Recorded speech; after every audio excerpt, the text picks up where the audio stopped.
सत्ताधारी पक्षाच्या नगरसेवकांची चौकशी झाली आहे। 2 नगरसेवकांसह 3 नगरसेवकांच्या पतींची नाशिक पोलिसांनी चौकशी केली आहे। समस्त कुंभमेळ्याच्या कामात अडथळा आणण्यासह काम करणाऱ्या ठेकेदारांसोबतच कर्मचाऱ्यांना धमकावल्याचा आरोप आहे।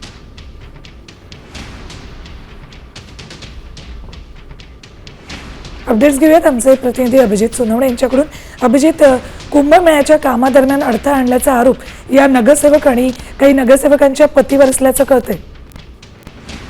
सुवर्ण, सध्या नाशिकमध्ये आगामी सिंहस्थ कुंभमेळ्याची बरीचशी कामं सुरू आहेत आणि याच कामांमध्ये अडथळा आणणे, काम करणाऱ्या ठेकेदारांना धमकावणे अशा पद्धतीच्या तक्रारी ज्या आहेत त्या पोलिसांकडे करण्यात आलेल्या होत्या आणि त्यानंतर पोलिसांनी सत्ताधारी पक्षाचे 2 नगरसेवक आणि 3 नगरसेवक पतींची रात्री उशिरा काही तास चौकशी केलेली आहे आणि या चौकशीनंतर या नगरसेवक आणि नगरसेवक पतींना ताब्यात घेतलं जातं की सोडून दिलं जातं हे देखील पाहणं महत्त्वाचं असणार आहे। मात्र या माध्यमातून आगामी सिंहस्थ कुंभमेळ्याच्या कामाला कोणी विरोध करेल तर तो सत्ताधारी पक्षाचा जरी असला तरी त्याच्यावर कारवाई केली जाईल अशा पद्धतीचा इशारा प्रशासनाकडून देण्यात आला आहे। धन्यवाद अभिजित संपूर्ण माहितीसाठी।